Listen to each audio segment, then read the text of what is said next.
Hello friends, welcome to Gomathi's kitchen. நம்ம இன்னைக்கு ஈஸியா செய்யக்கூடிய பெப்பர் சிக்கன் எப்படி பண்ணலாம்னு பார்க்கலாம். இது எனக்கு செய்யிறதுக்கு 30 நிமிஷம் தான் ஆச்சு. இதை நீங்க சாம்பார் சாதம், ரச சாதம், தயிர் சாதம் அதோட வச்சு சாப்பிட்றப்ப ரொம்பவே நல்லா இருக்கும். இதை இன்னைக்கு எப்படி செய்யலாம்னு பார்க்கலாம்.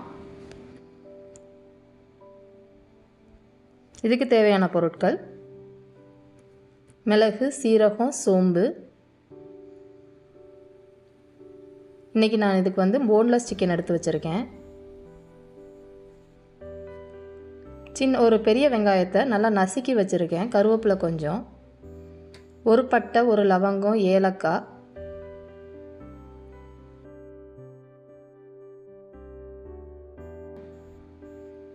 இப்போ நம்ம அடுப்பில் ஒரு பேனில் நான் இன்றைக்கி வந்து நல்லெண்ணெய் யூஸ் பண்ணியிருக்கேன். நல்லெண்ணெய் பெப்பர் சிக்கனுக்கு ரொம்ப நல்லாயிருக்கும். எண்ணெய் சுட்டதுக்கு அப்புறமா கருவேப்பிலை போட்டு தாளிச்சுக்கலாம்.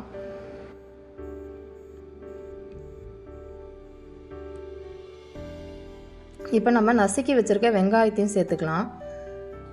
சின்ன வெங்காயம் உங்களுக்கு கிடச்சிச்சின்னா அதை நீங்கள் நசுக்கி போட்டிங்கன்னா ரொம்பவே நல்லாயிருக்கும். என்கிட்ட இன்றைக்கி இல்லை, அதனால் நான் பெரிய வெங்காயத்தை நசுக்கி வச்சுருக்கேன். கொஞ்சமாக சால்ட் போட்டு நல்லா வதக்கிக்கலாம்.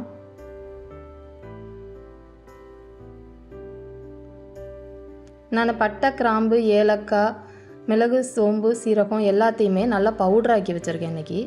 அந்த மாதிரி பவுடராக்கிக்கோங்க. இப்போ வந்து நம்ம பூண்டையும் கருவேப்பிலையும் நசுக்கி வச்சுருக்கத அதையும் சேர்த்து போட்டு நல்லா வதக்கிடலாம்.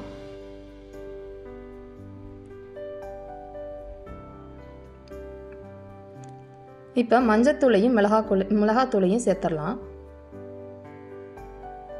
ரொம்ப மிளகாத்தூள் போடணும்னு அவசியம் இல்லை, ஏன்னா நம்ம பெப்பர் வேறு அதிகமாக போடுறோம் இல்லையா, அதனால் கொஞ்சமாக போட்டுக்கோங்க.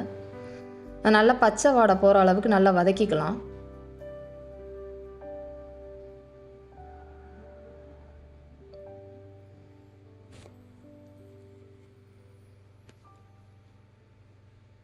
இதுக்கு இஞ்சி சேர்க்க வேணாம், பூண்டு மட்டும் போடுறப்ப அதோட வாசம் நல்லாயிருக்கும். இன்றைக்கி நான் வந்து போன்லெஸ் சிக்கன் எடுத்து வச்சுருக்கேன். ஈஸியாக குக் ஆகிடும் அப்படிங்கிறனால. எலும்பு உள்ள சிக்கன் போட்டாலும் நல்லா தான் இருக்கும். பசங்களுக்கு போன்லெஸ் கொடுக்குறப்ப கொஞ்சம் ஈஸியாக பசங்களுக்கு கொடுத்துர்லாம். அதையுமே கொஞ்சம் சின்ன சின்ன பீஸாக போட்டுக்கிட்டோம் அப்படின்னா மசாலா நல்லா இறங்கிரும். நம்ம சிக்கனை போட்டோன்னா தண்ணி ஊற்றிடாதீங்க, நல்லா மசாலாவோடு சேர்ந்து வர மாதிரி நல்லா வதக்கிடுங்க எண்ணெயிலேயே. அப்படிங்கிறப்ப ஒரு வந்து காவாசி வந்து அதிலே வந்து நல்லா வெந்துடும்.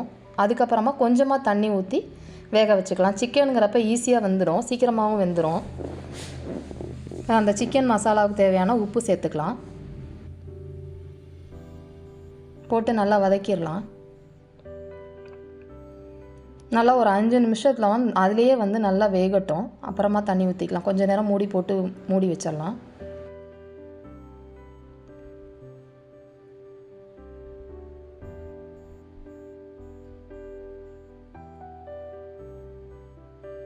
இப்போ 3 நிமிஷம் கழித்து பார்த்திங்கன்னா இந்த மாதிரி இருக்கும். ஏன்னா அந்த சிக்கன்லேருந்தே தண்ணி விட்டுருக்கும், அதனால் கொஞ்சமாக தண்ணி ஆட் பண்ணிக்கலாம்.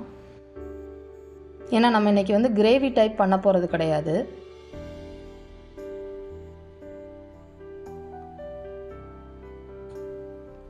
கொஞ்ச நேரம் மூடி போட்டு சிக்கன் வேகிற வரைக்கும் வெயிட் பண்ணலாம். பார்த்திங்கன்னா ஒரு 15 நிமிஷம் தான் ஆகும் இந்த சிக்கன் ரெடி ஆகிறதுக்கு. நம்ம வந்து நார்மலாக பட்டை, கிராம்பு, ஏலக்காய்லாம் ஃபஸ்ட்டு தான் தாளிப்போம்.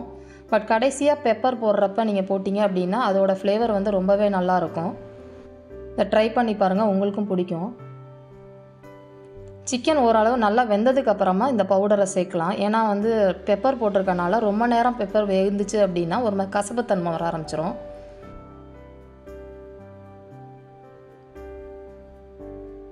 போட்டுட்டு உங்களுக்கு எந்த கன்சிஸ்டன்சி வேணுமோ அந்த கன்சிஸ்டன்சிக்கு ஏற்ற மாதிரி ஆஃப் பண்ணிக்கலாம். நான் இன்றைக்கி கொஞ்சம் வந்து செமி கிரேவியாக ரொம்ப மசாலாவும் இல்லாமல் அந்த டைப்பில் இறக்க போகிறேன் நான் இன்றைக்கி.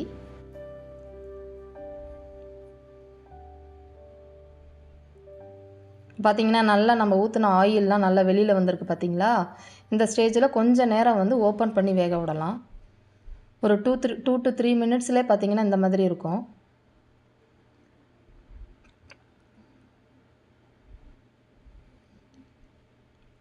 இது எனக்கு செய்கிறதுக்கு 25 நிமிஷம் தான் ஆச்சு. ரொம்ப ஈஸியாக நினச்சோன்னா செஞ்சு முடிச்சிடலாம் வீட்டில் சாம்பார் இருந்துச்சுன்னா. அவ்வளோதான். இப்போ நம்ம சிக்கன் வந்து ரெடி ஆகிடுச்சு. கருவேப்பிலை கொத்தமல்லி போட்டு இறக்கிடலாம். பெப்பர் சிக்கனை பொறுத்த வரைக்கும் கருவேப்பிலை கொஞ்சம் நிறையா போடுங்க. அப்போ வந்து நல்ல வாசமாக இருக்கும். அதையும் நல்லா கொஞ்சம் பிச்சு போடுங்க. அப்போ தான் அதோட ஃப்ளேவர் வந்து நல்லா கிடைக்கும். அப்படியே போட்டுற வேணாம்.